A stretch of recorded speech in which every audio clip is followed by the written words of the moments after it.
It's like I said in my last video, if these people aren't offended by something, then they're not breathing. Hello, this is Jade, and I'm here with another video, and I was informed about this article on Medium.com by Lethal Lightning.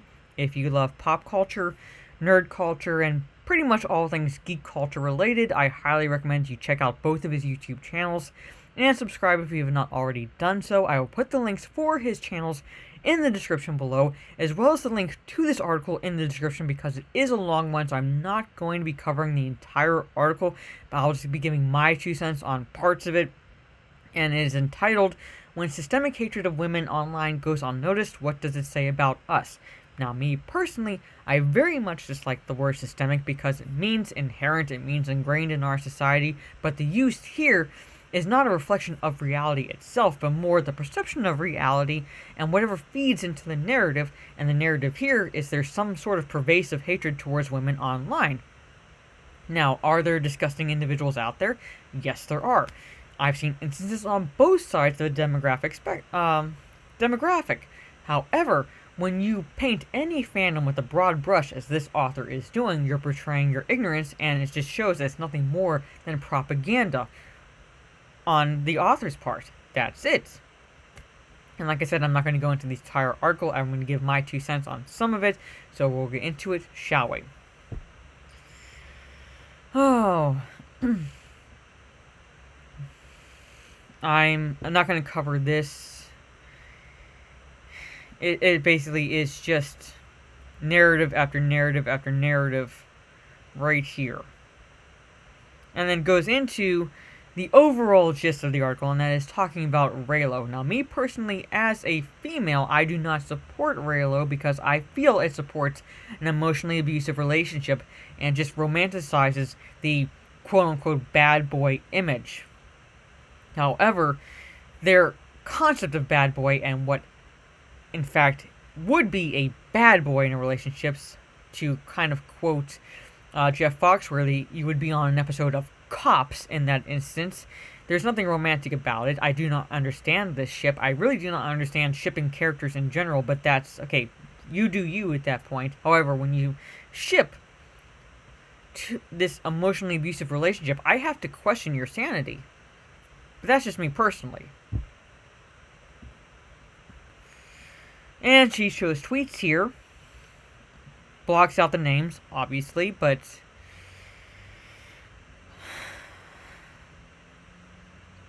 I looked at some of them. Not all of them were bad. There were disgusting ones, but again, it feeds into the narrative. That's all that matters to these people. What feeds into the narrative? And the narrative here is hatred towards women online.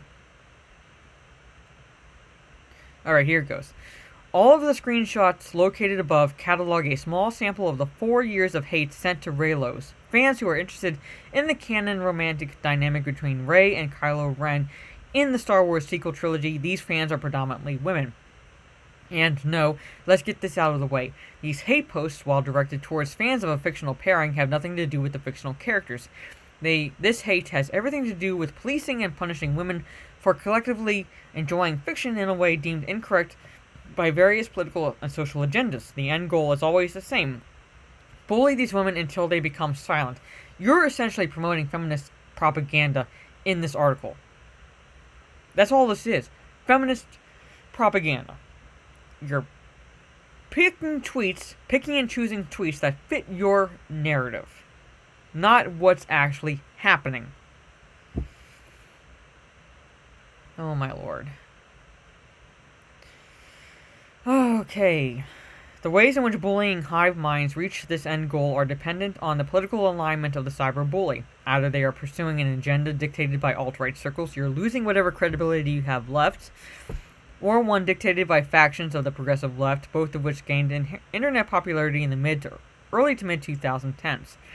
Most people, whether it's because you've kept up with the after effects of the 2016 election, which is essentially Trump derangement syndrome, or because you spent any time on YouTube as of late, are familiar with the alt-right. Again, as I said, you're losing credibility.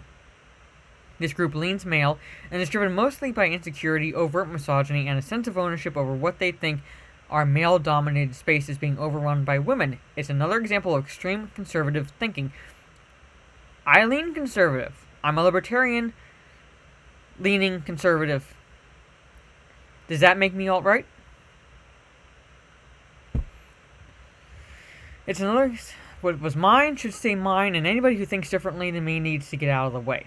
That's more or less what I've seen from the social justice warrior side, the so-called pillars of tolerance, who claim they champion social justice and freedom of speech, but God forbid you have an opposing opinion.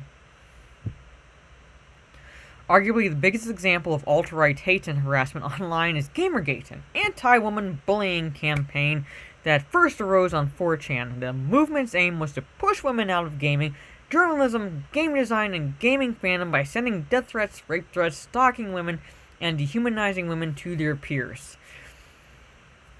I'm a woman, I'm a gamer, I saw none of this. The event bolstered by the anger, insecurity, and sexism of young men into an online hive mind that continues today, most notably in Gamergate's successor Comicsgate, which orchestrated the attempted sabotage of Captain Marvel's release. There was no attempted sabotage, it was simply people saying, I don't want to see the film. That's it. Guess what? I'm one of them. These people are not hard to find. They parade their ideas on Reddit or increasingly likely on monetized YouTube channels. Their tactics often include spreading misinformation, using false evidence, discrediting women's interests by reducing them to mental cases, dogpiling, and doxing. In Star Wars fandom, this right-leaning group again betrays your ignorance. The Fandom Menace is not solely right-leaning. I have met people who range across the political spectrum. Left, right, middle, it doesn't matter. The reason the group formed was not because we were rallying around Ethan Van Sciver as much as I admire him, as you claim here in this article.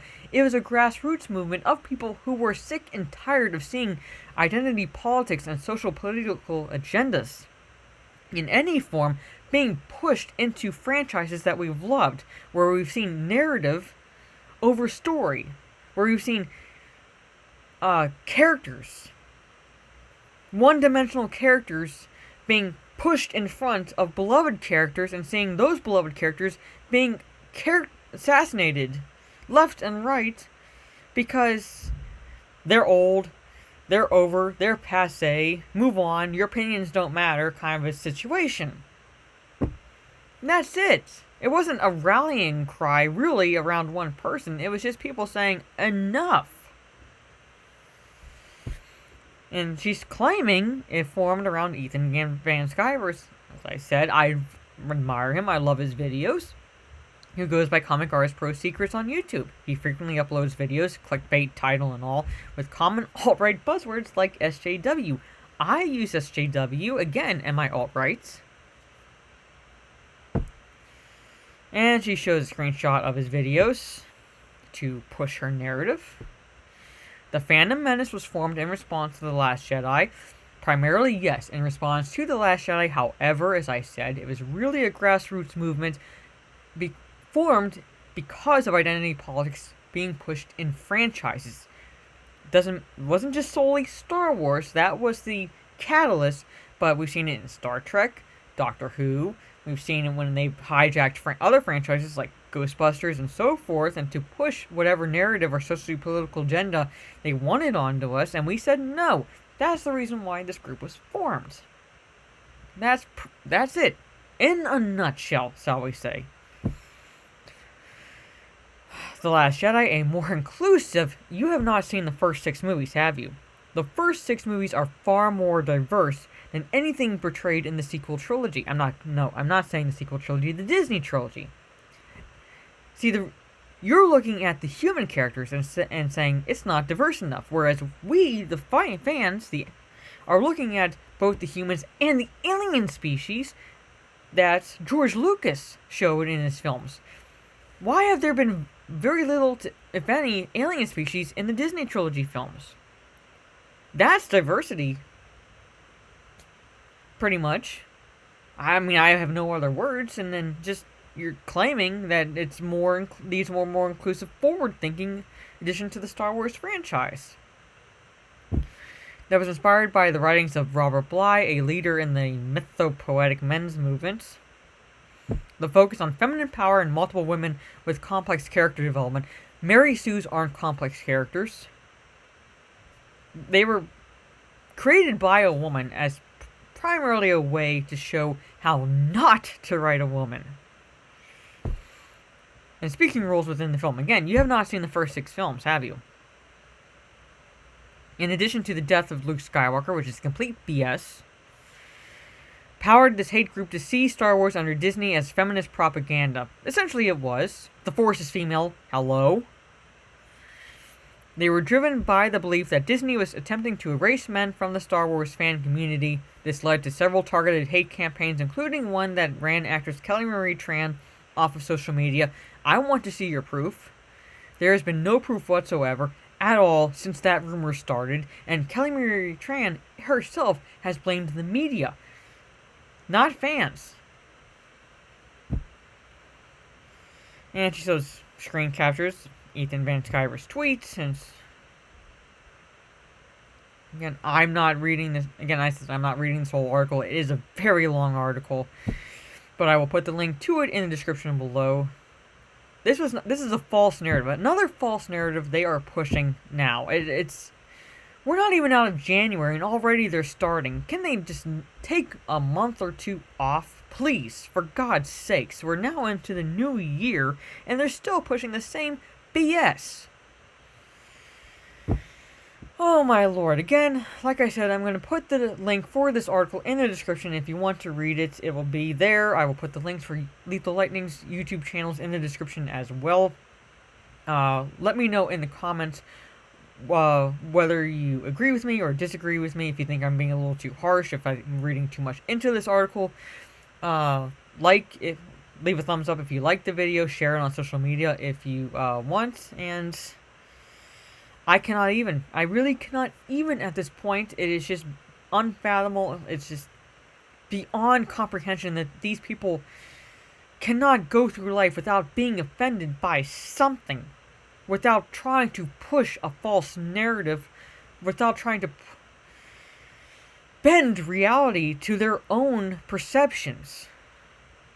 I can't understand it. It's late in the evening. I finally got this video recorded. I'm going to upload it tomorrow. Again, this is Mara Jade.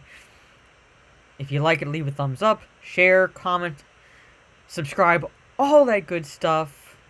And I will catch you all on the dark side, hopefully with a more positive video in the future. Later.